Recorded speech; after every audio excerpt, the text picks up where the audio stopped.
The challenger just walked in, ready to take down everyone in the dojo.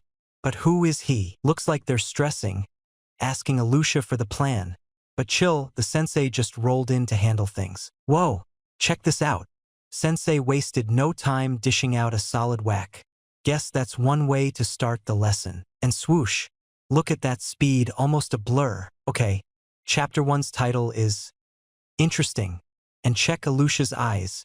Totally can't process the master's swordsmanship.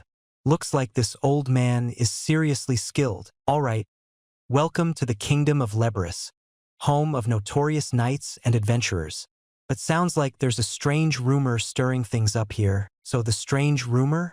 Get this, most of the greatest heroes in history apparently had the same master. Yeah, that man they whisper about? It's gotta be Beryl, so this legendary trainer of heroes? Turns out they just call him the Backwater Swordmaster. Talk about keeping a low profile. Alright, hitting the road. Looks like a peaceful carriage ride out to the countryside, probably heading to the master's backwater place. Inside the carriage, someone's feeling nostalgic about the place. Guess this backwater isn't new to her. Almost there, and here we are. The master's humble abode. Looks like Beryl himself is watching from the window. Guess he knew someone was coming. Found him. Looks like Beryl's already deep in practice at this ungodly hour. Whoa, hold on. The legendary Master Beryl is getting guilt-tripped by his dad about seeing grandkids before he dies. Even heroes have family problems. Beryl tries defending himself. Took over the dojo. Got more students. Am I not a good son? Dad's comeback?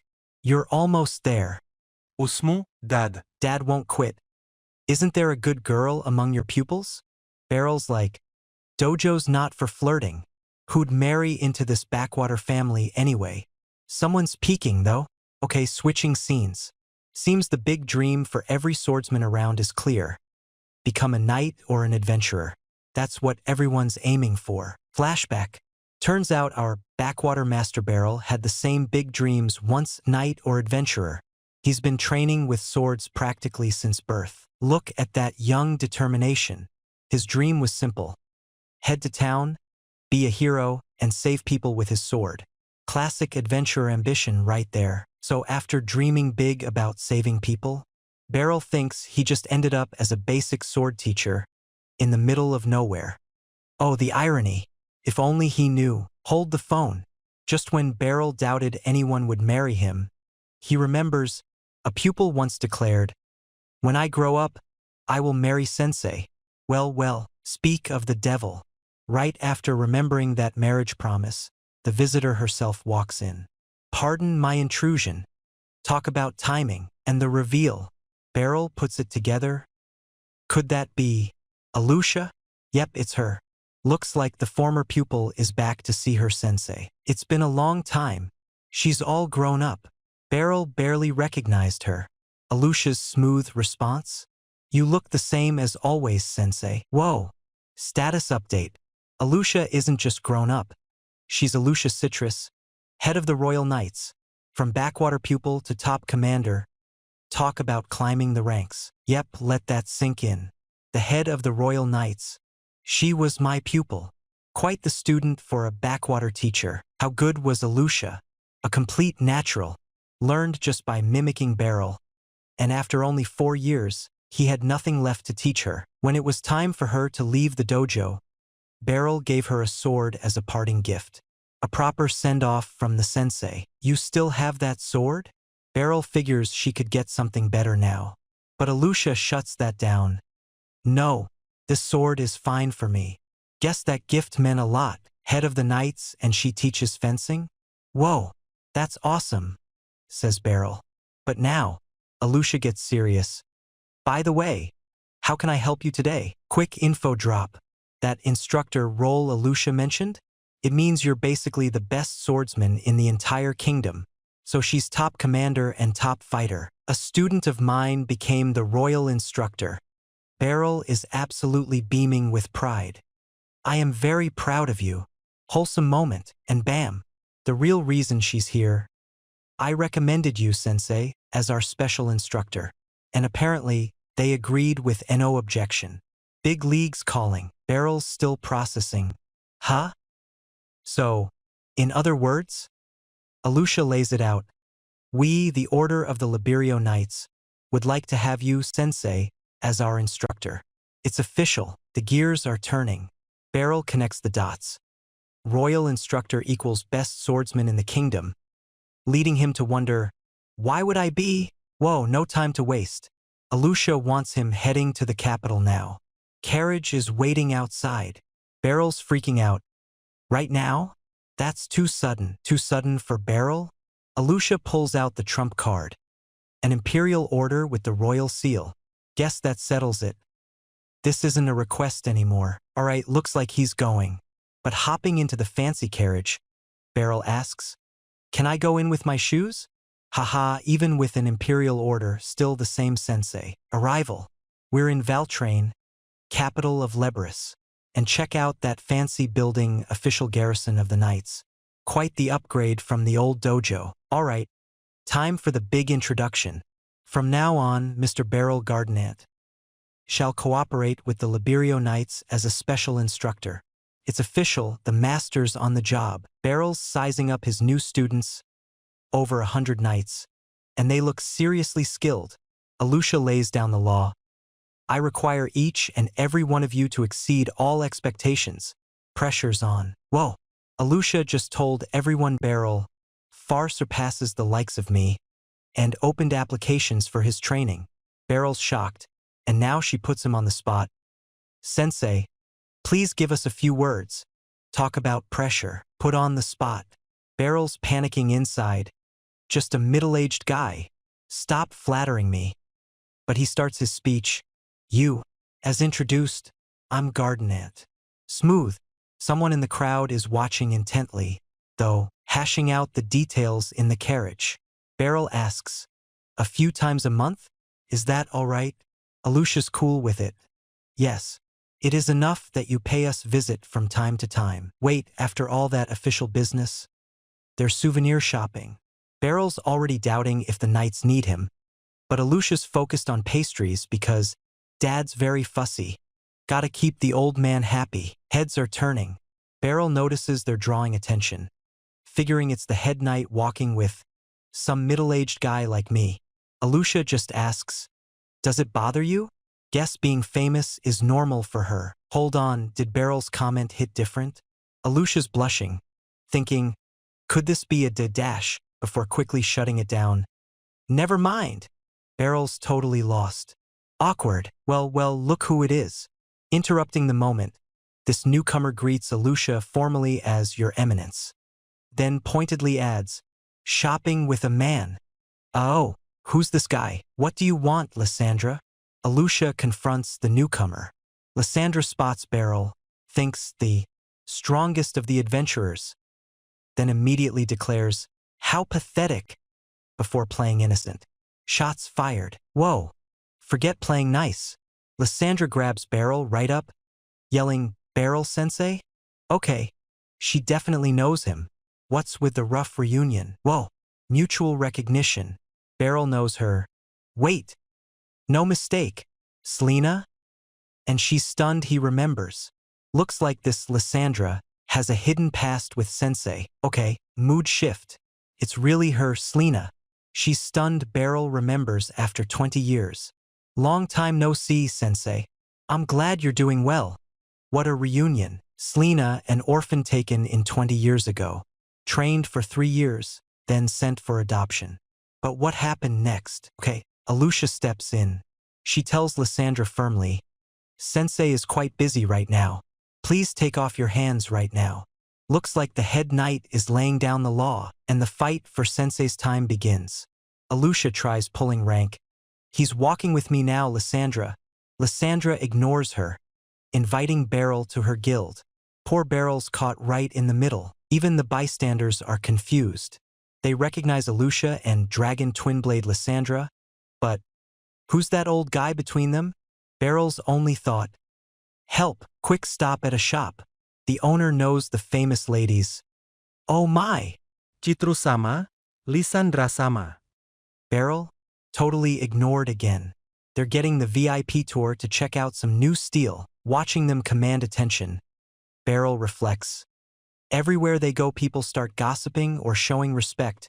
They've truly become great women. Spoken like a proud sensei. Okay. Inside the Night Order's forge now. Beryl's impressed. They've got some pretty good swords here. He asks to try one, and the blacksmith invites him. If you'd like, you could give it a try. Looks like it's demo time. Beryl's feeling rusty. It has been a while. But Alusha is hyped to see him in action. Lysandra adds fuel. Try it out, sensei? The pressure is on. Alright, meet the Makiwara. This Eastern training dummy has resistance like a human body. Sharp blades often fail or even bend on it. Takes real skill and strength. Okay, moment of truth. Beryl readies the sword. Internal check. Calm down. Just concentrate. Today was pretty tiresome. No excuses. Just focus. He focuses. And slice. Right through the tough Makiwara. Looks like the old master hasn't lost his touch. Slice. But hold on. It's still standing. Lysandra's impressed. Sharp as always. Even the blacksmith is stunned. Now that's master-level skill. Window shopping only. Alusha asks. We did not purchase anything. Is that all right? Beryl's cool with it. Yeah. I didn't bring much money anyway. Still humble. What was that also? Though, Beryl dismisses his also. But Lysandra's suspicious. Hey, that sword. Too late. Here comes the angry blacksmith. Hey, you fools. One of the apprentices must have mixed them up. Uh-oh, sword trouble. Hold on. The blacksmith's furious. Who told you to put it for sale? This sword is not finished yet. It's blunt. Wait, blunt. Beryl made that perfect cut with a dull sword. No way, the blacksmith still can't wrap his head around it. It's blunt. Right? But Beryl knows. His quiet thought says it all. The backwater swordmaster is still in form. To be continued, carriage ride reflection time. Beryl admits being instructor of the Knightly Order is a huge step forward. But that self-doubt creeps right back in. I shouldn't be trusted with such a role. Still feels unworthy, still worrying on the ride. Beryl feels like he's basically fooling these knights. His biggest concern? If I mess up, she who appointed me Alusha will get in trouble. He doesn't want to let her down. Finally, some peace. But Beryl's wiped. I gotta think of something. Once I'm back home, I'll figure this out. Looks like the big decision will have to wait. Home sweet home. Time to think. Or not. Guess who's waiting right there? It's Dad calling out, Beryl. Looks like quiet time is cancelled. Just when Beryl expected the usual nagging, Dad drops a bombshell. Don't come home for a while. Beryl's totally confused. HUH, what's that about? You were kicked out? Alusha asks, clearly surprised by what Beryl told her about his dad. Beryl just starts hesitantly. Well, looks like it's story time. Hold up. Someone just rolled up to the house calling Beryl's dad. Sensei. Long time no see. Dad's just like, oh, you're back. Wait, the old man is a sensei too, so the visitor is Landrid. Beryl's dad remembers him becoming an adventurer. Landrid's got big news though. Truth is, I just had a kid. Now he's thinking of retiring, so he's married. A pupil who's younger than me. Beryl's feeling that pressure. Dad approves of Landrid settling down for family. Alusha asks the practical question. And what will you do from now on? Aha! The master plan is revealed. Dad says, I put Landrid in charge of the dojo. His order to Beryl? You get your butt to Valtrain and fulfill your duty. Looks like Dad made the decision for him. There's more. Dad's full order. And while you're at it, until you find yourself a wife, don't come back. Beryl thinks it's terrible, but Alusha? Her reaction. How? Convenient dash oh, okay. Priority number 1 after getting kicked out. First, I have to find myself a place to stay. Beryl awkwardly asks Alusha for help, but she just smiles. Oh no, by all means. Looks like accommodation won't be an issue. Alusha's solution for Beryl needing a place? Forget finding an inn. She asks straight up, what say you to staying at my house? Whoa, Moving in with the student, staying at Alusha's house? Beryl's immediate internal reaction. Absolutely no way. Looks like that's gonna be a hard pass from Sensei. Okay, if not Alusha's house, then where? Plan B. The Adventurers Guild. Beryl's first time. Quite a lively place. Alusha figured it's a good spot for info and finding a place to stay. Surprise encounter. Lysandra bumps into Beryl again. Shocked. Sensei? Didn't you go back home yesterday? Beryl's vague reply. Yeah. Some stuff happened. Guess he's sticking around. Decision time. Beryl turns to Selena. I wanted you to help me, Selena. Is that all right? Her reaction. Instant. Thrilled agreement. Yes, of course. Looks like Selena's eager to help Sensei. Selena to the rescue. In that case, I can show you a few cheap places. She points one out. How about this place? It's near the guild, so it's very safe. Beryl's relieved. Thanks. That'll help a lot. Looks like Sensei's got a place sorted. Wait a second, Lysandra. Alusha interrupts the lodging plan. Her argument? Sensei needs to be near the barracks, so staying closer to her house is more practical. Round 2. Face off. Lysandra accuses Alusha. You're planning to bother Sensei again? Alusha fires back. I should ask you the same. Poor Beryl's caught in the middle just trying to ask about the place. Looks like they're heading into the guild tavern. And check out Alusha's grip on Beryl's arm. She's taking the lead. Where's she dragging Sensei now? Okay. Talk is over. Alusha takes action swing.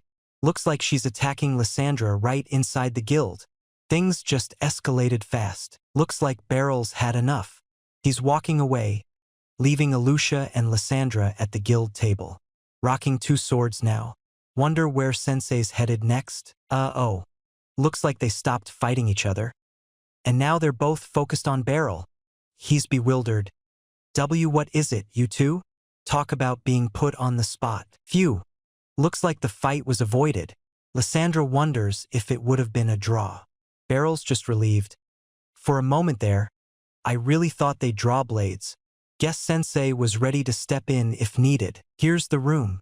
Looks like Lysandra got Beryl sorted with a place near the guild. His polite message via the guide. Please give my best regards to Lysandra-sama. Settled in for now. Settling into the new room. Beryl's verdict. This is honestly a pretty nice room. It's a bit far from the barracks and guild. But hey, the market and blacksmith are nearby. Selena's reflecting. It's thanks to those two. She noticed Alusha looked a bit grumpy though, and reveals her own goal. My plans to live near Sensei were foiled. Looks like both rivals had plans for Beryl. Well, this took a turn. Beryl's drowning his sorrows, feeling like the instructor job and even his lodging were just handed to him by his pupils. I'm just some old man. You're a disgrace. Looks like Sensei's really down in the dumps, still wrestling with his doubts. Beryl sits alone, asking the question weighing on his mind. What do you expect of me, Alusha? He just can't figure it out. Looks like Alusha noticed Sensei's quiet mood. What is it that troubles you, Sensei? She asks. Beryl just brushes it off. Oh, it's nothing. I'm fine. Still keeping those worries to himself. And here it is. This is the training hall for our knights. Place looks busy, packed with knights hard at practice. This is where Sensei gets to work. Action in the training hall. Tot, tot, smack. Sounds like these knights are putting in some serious practice. Looks intense in there. Won't they kill each other like that? Beryl asks, seeing the intense sparring. Alusha explains it's just practice simulating combat. Meanwhile, that intense blonde knight calls out, Next, listen up. Alusha announces to the knights. From today on, Mr. Beryl will be your instructor. The reaction, whispers of doubt. Taught her as a child? Anything to learn from this middle-aged guy. Looks like Beryl has to prove himself. Feeling the hostility, Beryl watches the knights, thinking, as I expected, I'm not very welcome around here. Those stares are vicious. Just then, someone calls out, Sensei. Surprise. Forget the hostile stares. Meet Kuruni. Waving enthusiastically, "Long time no see, sensei." Barrel's shocked. "Kuruni? Looks like another former student just joined the party. Aren't you a real knight yourself?" Barrel's genuinely happy for Kuruni. She gets flustered.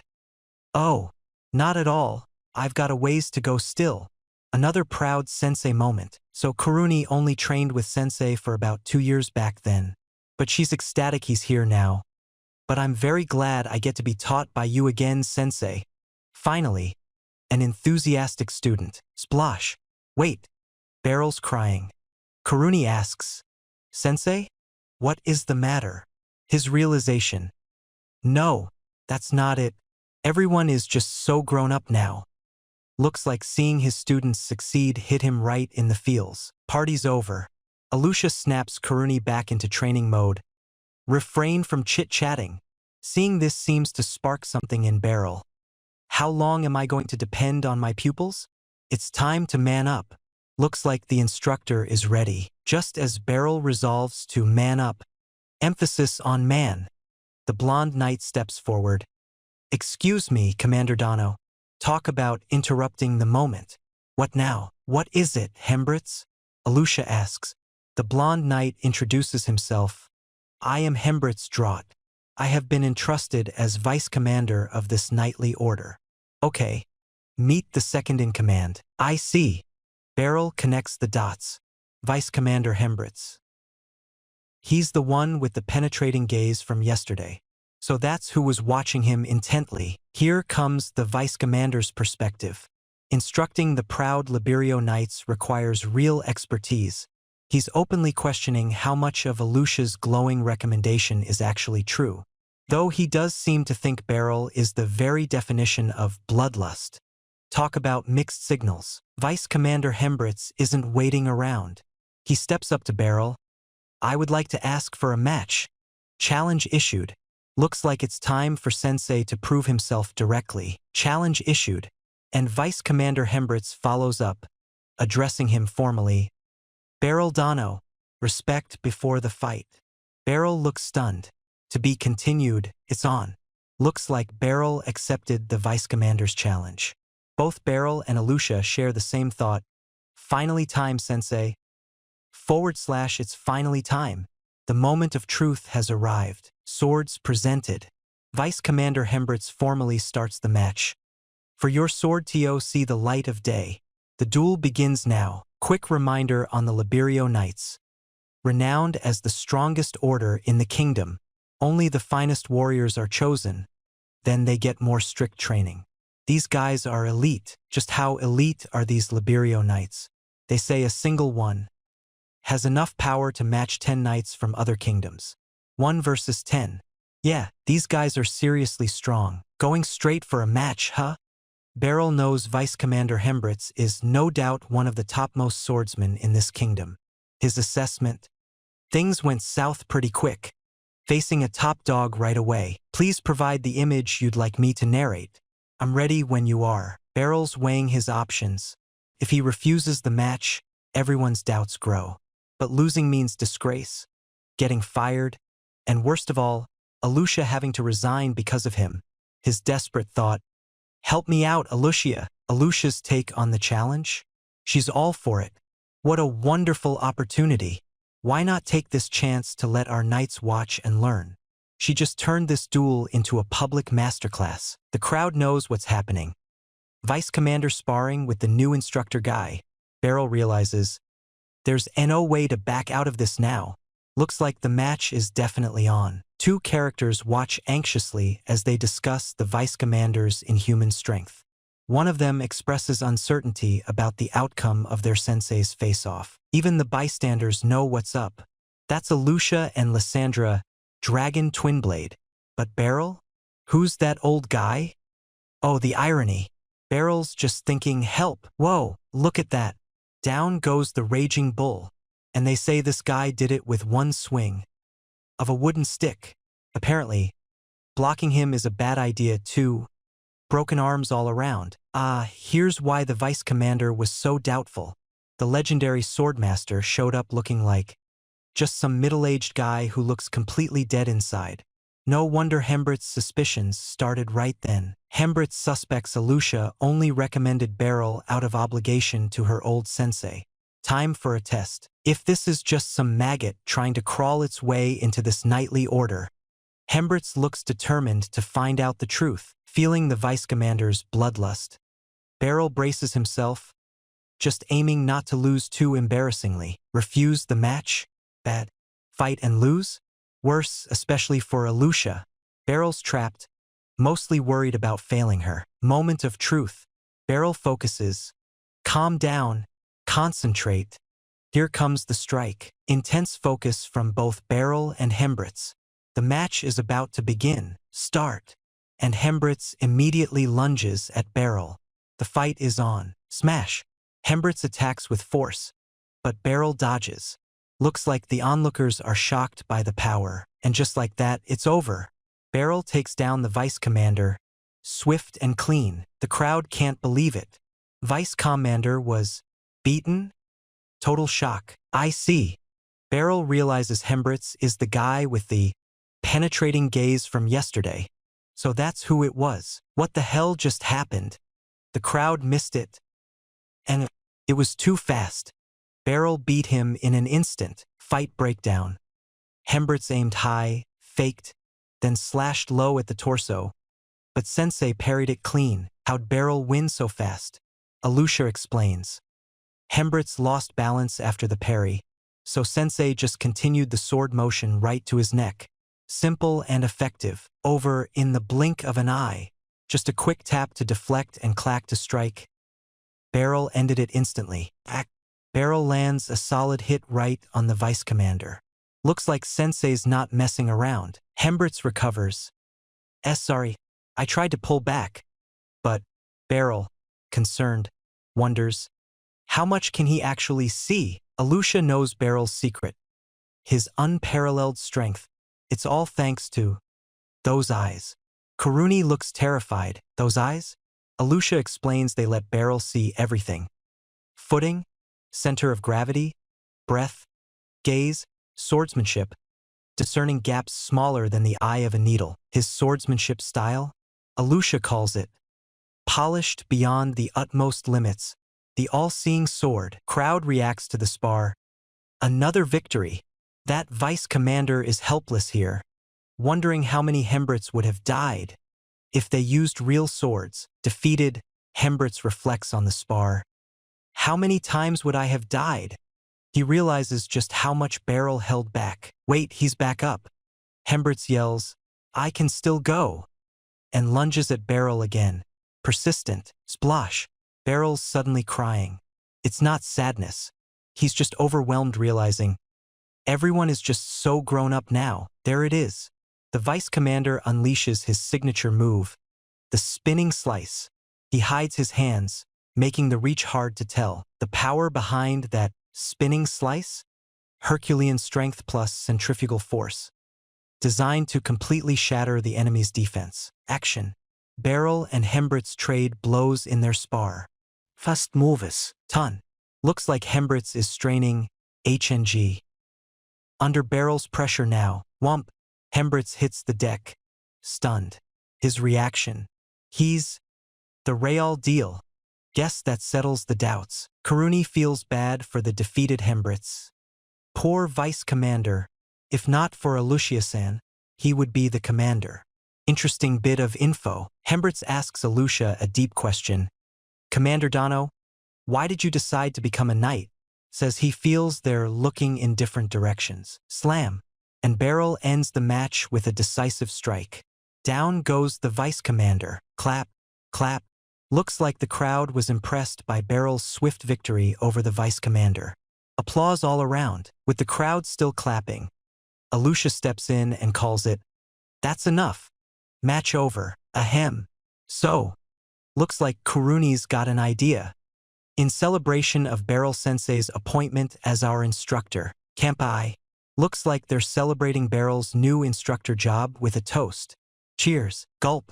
Gulp. Whoa. Alusha's really putting that drink away. Beryl looks a bit surprised. After the drinks, Alusha digs into some skewers. Looks tasty. Looks like Beryl's getting into the celebration. Shall we ask for another round of ale? He suggests. The commander reflects on drinking with the kids, while one struggles to praise the food. Another notes the commander's high alcohol tolerance. There you go, Beryl Dano. Drinks are served. Alusha starts to say something, but what's with Beryl's surprised look? Beryl feels awkward about the welcome banquet. I'm sorry, but the host says don't worry. It's cheap. Alusha just wishes she could serve sensei. Hembritz formally apologizes for his rude challenge, admitting many guild members, including him, were impressed. So please, let me do the honors. Beryl Dano, I was so impressed by you. Looks like the vice commander is genuinely blown away by sensei's skill. Looks like the alcohol's hitting. Vice Commander Hembritz gets fired up after drinking. Alusha just knowingly comments, someone like me can't hold a candle to him. So what did you think, sensei? Beryl just says Hembritz was quite strong. Hembritz himself is thinking Beryl's arms have strength outside of human range. Beryl analyzes Hembritz's rotating slash, admits it was very well conceived, forcing him onto one leg to prevent dodging. Respect for the technique even in victory. Beryl admits he had to dodge Hembritz's attack. Taking even one blow would have ended it. Hembritz is amazed. He managed to analyze it just from that brief moment, instantly switching to instructor mode. Beryl points out the blind spot in Hembritz's rotating slash and tells him he needs a plan for when he misses. Kachang. Hembritz bows deep. Seems like he acknowledges sensei's advice after that critique. Respect. You are needed by the knightly order, Hembritz says, bowing. I ask for your continued guidance from now on. Looks like he fully accepts Beryl now. Realizing even strong knights can be insecure, Beryl decides, I shouldn't have been half-assing things like this.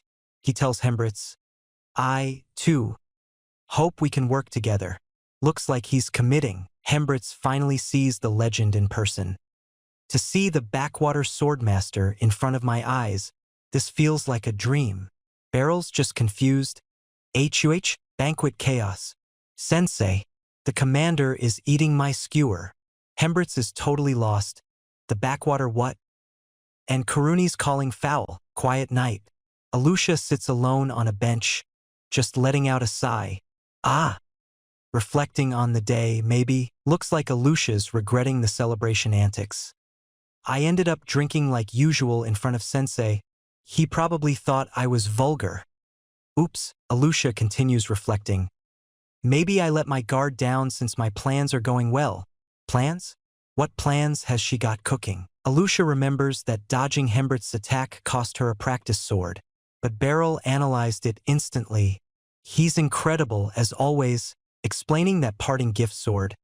I give them to kids who are able to master all my techniques. So Alusha really learned everything. Beryl thought she'd mastered everything? Alusha back then strongly disagreed. No way. You are still in a completely different league from me. Flashback. Beryl praises young Alusha. You are a natural. I think you're too high caliber to be stuck in this dojo in the boonies. Encouraging her to move on. Beryl asks why she thinks so little of herself. Alusha reflects. That day, my plan, my life's goal was decided. Looks like this was a pivotal moment for her. Bystanders recalling the night exam days. Alusha? She's so young. Got first place in the written exam. Top of the class. Night exam process explained. First, candidates duel each other. Then, the selected ones duel the instructors. Choose your practice weapon. Night exam flashback. Start.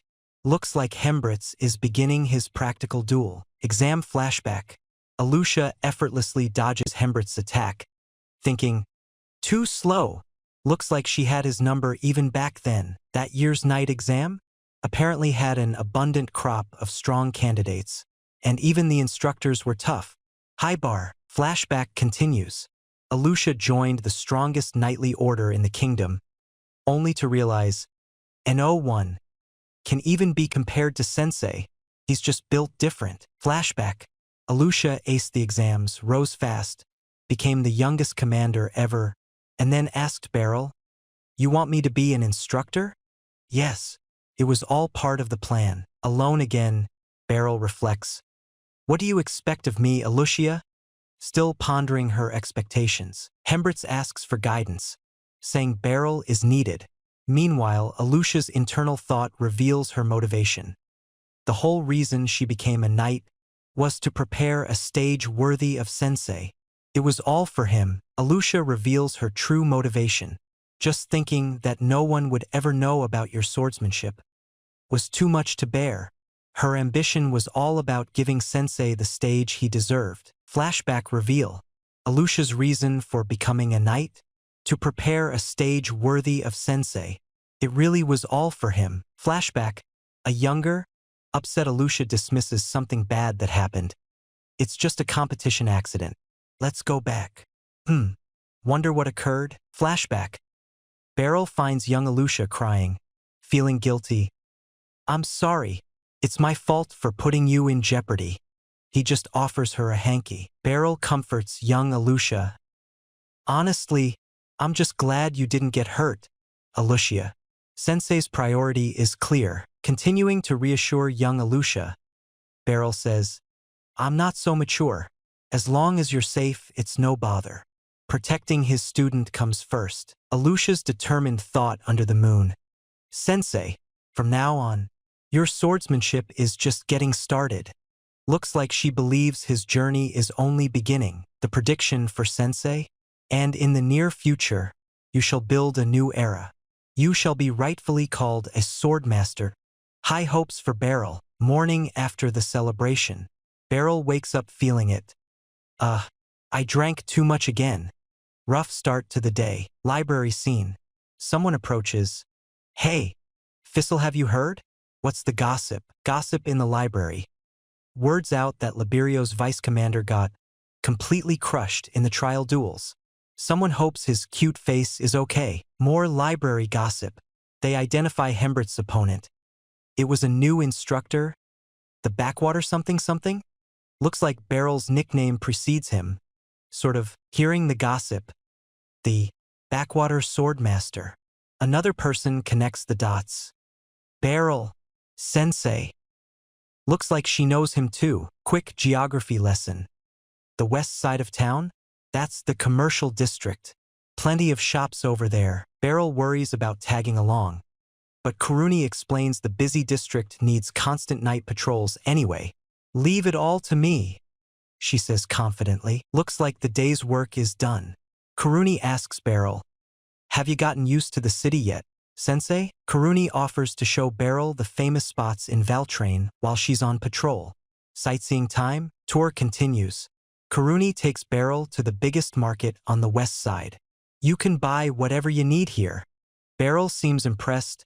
Whoa, the big market's a bit overwhelming for Beryl. There are too many shops.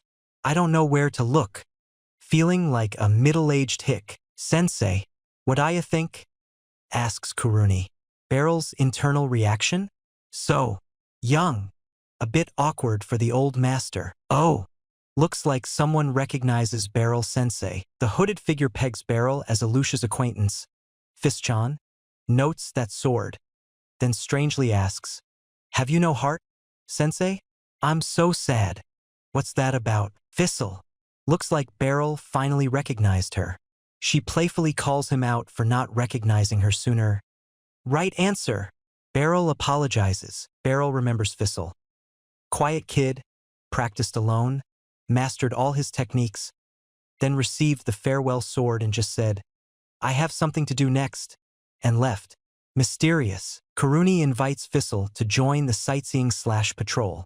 Fissel agrees, saying she wants to catch up, then cryptically tells Kuruni she'll be surprised by her reason for being in the city. Surprise reveal.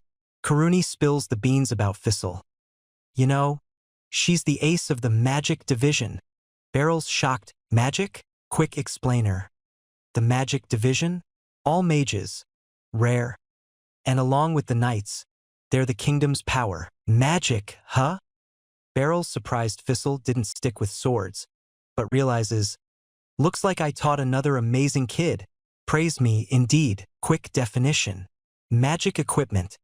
Accessories imbued with magic, Simple as that. Thistle shows off some magic equipment, like this candlestick ring that creates a small flame. Beryl's intrigued. Huh, that's interesting. I kinda want one now. Thistle spots trouble in the shop. This earring is cursed.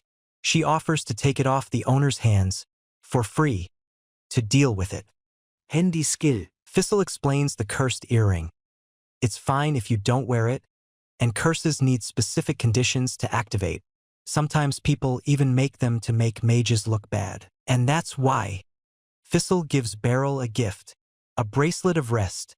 Wear it while sleeping, and it'll relieve tiredness. Thoughtful. Isn't she a great kid?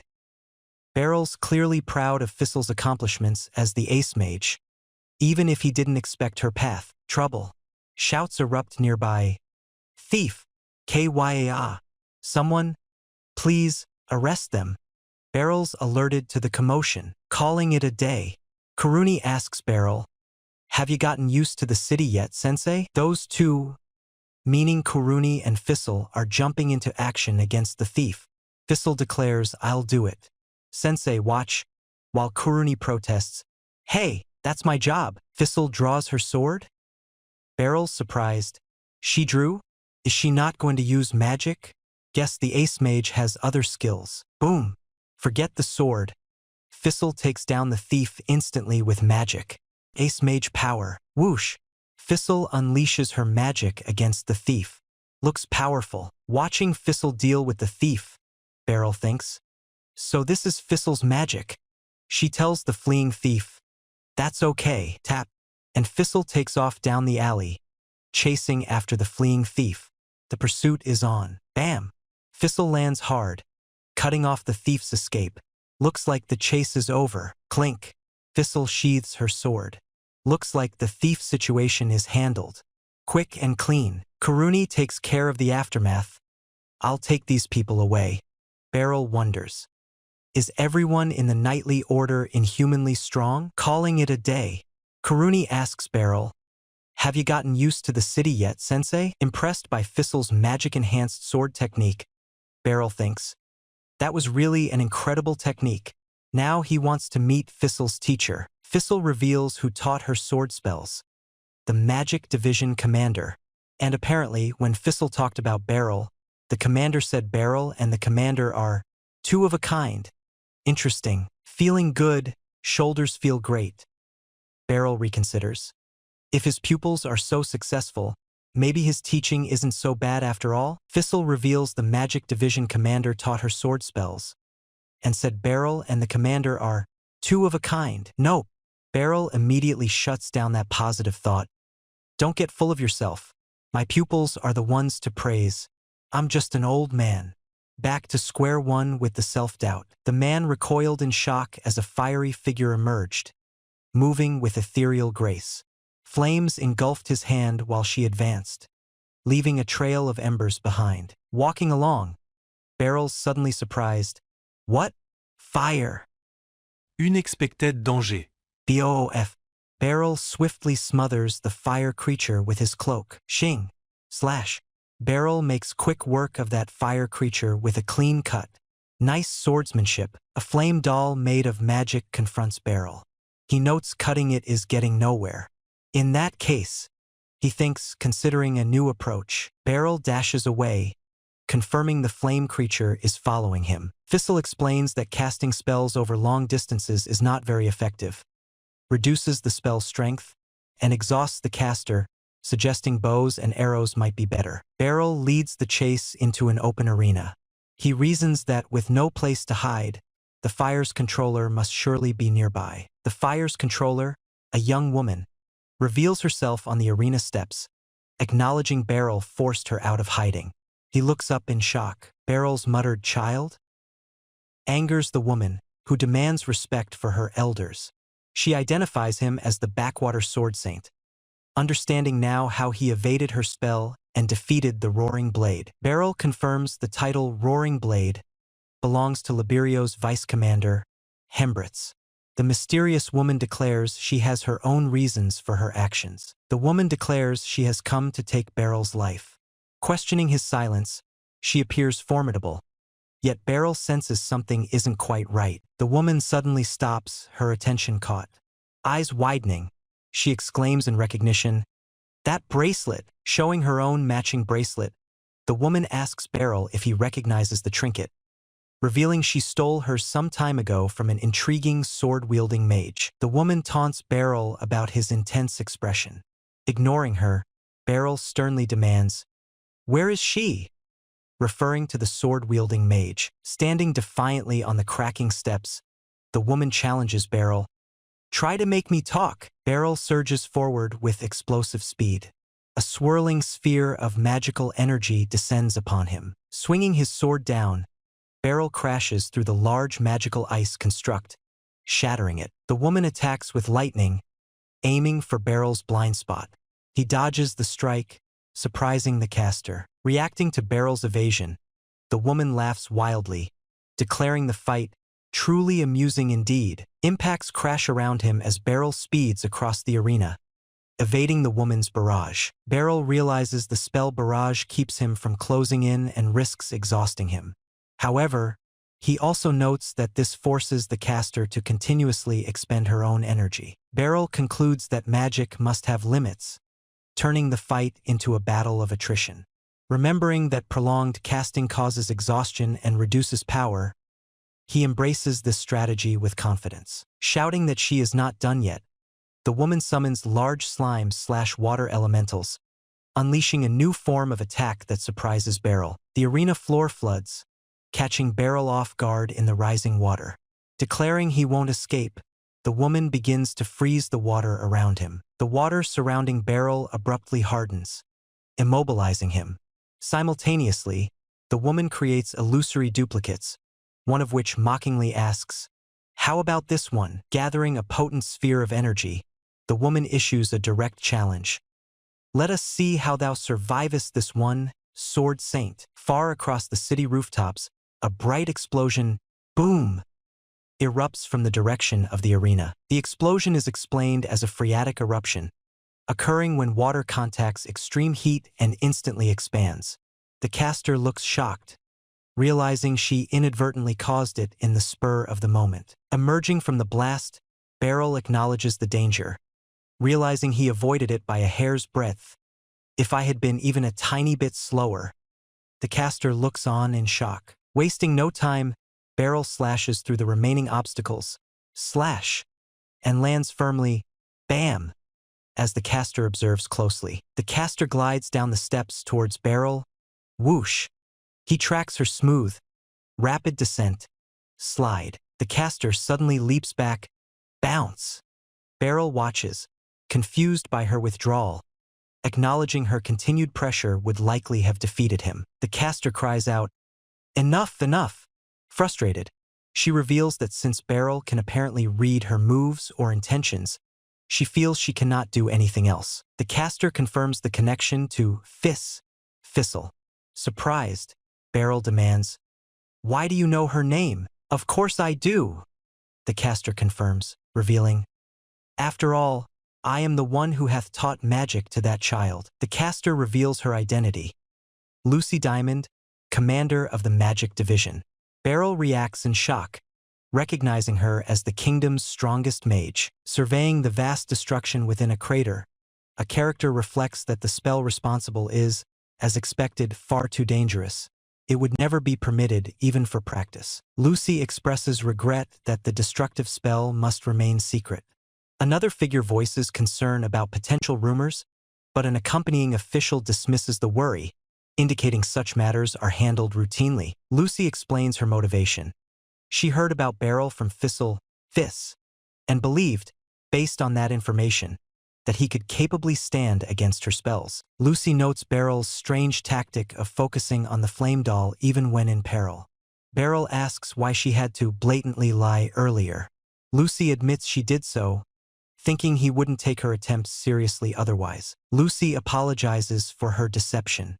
She admits an underlying motive, wanting to impress her student, Fissile. "Even I want to look cool in front of that child once in a while." The man and the girl arrive in shock as they see the plaza frozen. She exclaims in alarm, warning that magically created water will instantly evaporate. He urges her to leave quickly, but she protests, pointing out that he should do something about the situation first. Beryl walks through the grand hallway when he is greeted by a voice. He responds briefly before noticing a girl approaching. Recognizing her, he speaks her name, Thistle. She, in turn, addresses him formally as Beryl-sensei, signaling respect. Beryl and the cloaked figure exchange greetings. The figure thanks Beryl for the bracelet he gave them, noting its effectiveness. Curious, Beryl asks if something happened that day. A person holds up a potion, explaining that the magic division created it and that they are delivering it. The other person realizes that these are the potions used by the knights and confirms that mages are the ones producing them. Beryl struggles to lift a heavy crate, asking for help. The girl offers to assist, noting that it's too much for him to carry alone. He hesitates, explaining that he usually transports it using magic. Meanwhile, someone realizes that she is indeed Division Commander Lucy. As Beryl and his companion walk through the grand hallway, they discuss the division commander. It is revealed that she once used magic to halt her aging, leaving her true age unknown. They conclude that she is undoubtedly older than both of them. The characters discuss a powerful mage who, despite her childlike appearance, is undeniably the strongest in existence. She is described as a living magic weapon, now under national supervision, and highly skilled in all forms of magic across the continent. One character expresses gratitude for having survived encounters with her, while another notes the slim chances of meeting her again. 3 women are seated in a luxurious room around a table with wine glasses. The light-haired woman in the foreground turns to look directly at the viewer, while the other 2 watch attentively. The atmosphere suggests a serious conversation or an important negotiation. Lucy Diamond, the commander of the Magic Division, recognizes Thistle and comments that he is with Beryl. Alucia Citrus, the commander of the Liberio Knightly Order, thanks Thistle for his hard work. Both demonstrate being high-ranking figures with authority within the world of the story. Selena Lysandra, a black-rank adventurer, widens her eyes in surprise. Sensei, long time no see. Her voice carries urgency and relief as the wind stirs her tied-back hair. The man stares in awe. There she is, he mutters as a girl hides behind him. Facing him, a daunting group stands firm. I came at a bad time, didn't I? He asks. One replies, no, I don't mind. But the tension lingers. Another exclaims, what's with this lineup? Beryl looks confused, a bead of sweat on his face as he points to himself. Me? He asks, unsure. Behind him, a woman waves casually, smirking. What a coincidence. Beryl, we were just speaking of thee, she says with a playful tone. Beryl refuses bluntly. Nope, he says, turning away. A woman protests. Why? 'Tis not like I would bite thee. While another casually gestures. Sit here, Beryl. Thou too. Come here, Fis. Selena Lysandra steps forward, her expression serious. As for me, I wanted to ask a favor of Beryl-sensei, she declares. Meanwhile, someone off-screen hesitates. Then, what's this all about? Is this about something that I did? Beryl sweats. Training? He echoes. Selena nods. I need sensei's help to train young adventurers. Meanwhile, 2 others whisper. A newbie party took a dungeon request. One gasps. Dungeon? Selena explains. Newbies on their first dungeon conquest must be accompanied by a platinum-ranked adventurer or higher. But we lack personnel. I'm the only one available. There's a chance of an unknown monster, someone warns. Normally, yes, but this time is different, another replies. Beryl questions, didn't you say you were enough? Near a cave, someone adds, the dungeon leaks mysterious magic. Our magic division is investigating. The guild decided at least 2 people should go just in case. Someone explains, raising 2 fingers. But with Beryl-sensei, there's nothing to worry about. Another adds, chances of an accidental encounter are slim. Beryl leans forward, his expression resolute. I understand. I'll go, he declares. Nearby, a woman looks on in surprise, reacting to his decision. Beryl thanks Selena for her past help, questioning his own current usefulness.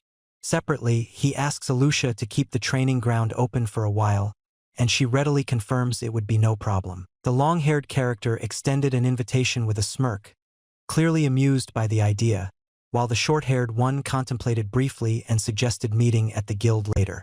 Their words carried a casual yet purposeful tone as they moved toward the imposing building ahead, setting the stage for what was to come. Beryl reflects that becoming instructor at Alusha's request has helped him regain his confidence, crediting her for the change.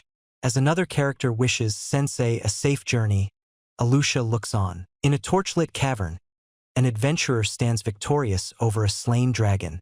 Scattered treasures hint at further challenges in the dark unknown. Adventurers start at white with simple quests, progressing through bronze, silver, gold, platinum, and ocean tiers until finally reaching the ultimate black rank, a true measure of their mastery. Exposition reveals an emblem representing the highest rank, black, a position of such power and importance that it may determine the continuation of a nation's existence. Selena Lysandra, black rank adventurer, stands resolute.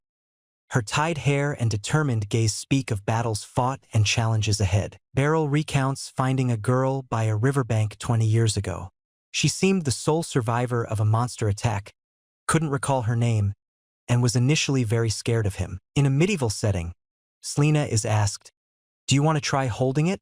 With measured calm, she replies, "Selena is my name," hinting at hidden depths and unspoken challenges. A man questions whether he should always let her handle his lodgings, while she boldly declares she isn't the frightened girl she once was. A bystander commends her resolve, noting that even Landred's platinum rank speaks of her rising legend, witnessed silently by a distant flag atop a building. A man hesitated letting her handle his lodgings. She declared she's no longer timid. A bystander lauded her resolve, noting that even Landred's platinum rank attests to her rising legend under a distant flag. Meijen introduces himself as he stands beside Nitas, the Liberio branch guildmaster, who confirms that Meijen is his aide. Meijen stands beside Nitas, the Liberio branch guildmaster, who confirms him as his aide. In a quiet library, 5 figures gather. A hesitant voice murmurs, "Even if I'm lacking, I hope to help." From Lucy too. Another replies, "I've heard about you from Lysandra and Lucidano. So you're here to help us." A firm command, "Please wait a moment," cuts through the exchange. A brief laugh follows, and a reassuring remark confirms that the division commander's word is trusted. A resolute speaker insists no outsider joins the dungeon quest, even with endorsements. A shocked voice retorts, challenging the very belief in Sensei. Beryl lies prone, seemingly injured or unconscious. An observer voices their concern that Mr. Gardenant might suffer injury or death. 2 figures discuss how the Adventurers Guild is built on trust.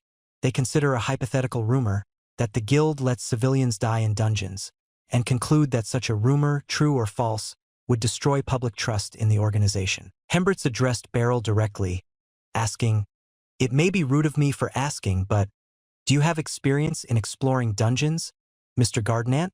Taken slightly aback, Beryl confirmed, I do. A long time ago, a lone dash before Beryl could elaborate. Hembrits pressed further, inquiring, "And then what happened at the time?" Beryl, losing confidence, admitted that he ran away without defeating a single monster and has been scared ever since.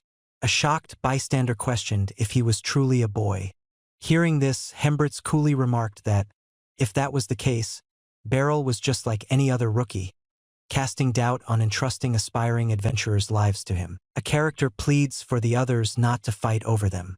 One character states that they cannot determine something in their current location, while another asserts that their sensei is not someone who would die easily. A woman suggests that everything would be fine if a man displayed a platinum rank, questioning if she's wrong. The man looks tired and doesn't respond. Above them, a large mouth says, "I see," while another speech bubble starts with, "In conclusion, this man dash." 2 characters are looking at someone with question marks above their heads. Another character says, "Huh? Well," and has a thought bubble with, "Below." A scarred man says, "Which means dash," and another person exclaims, "I see." Finally, a close-up of a woman's face shows her saying, "I gather none would maintain complaint? And if he is actually on par with a black rank." A crowded fight is happening between the twin-blade dragon and the mysterious old man. Spectators are betting on the outcome. A group discusses measuring someone's strength by having them fight Lysandra. One person thinks it's a good idea, while another says, "Well," a man in the foreground looks concerned as a large speech bubble shouts, "Lucy why." A blonde woman asks someone to stop. She thinks about being able to fight against Sensei, and her heart is racing. Two figures stand with weapons in a background area. In the foreground, a group sits at a table. One person thanks another for saving them a seat. Someone approaches the table, saying they have brought beverages for the commander. A man with glasses is surprised. A woman asks if this is the amusing sight. Another woman confirms interest. Below, the man with glasses says he only wanted to measure Mr. Gardinen's strength. Someone says Lucidano can't win. Another wonders how Ken could predict this from the start. A worried man thinks someone will fight against a black rank. A woman beside him wonders what kind of fight it will be.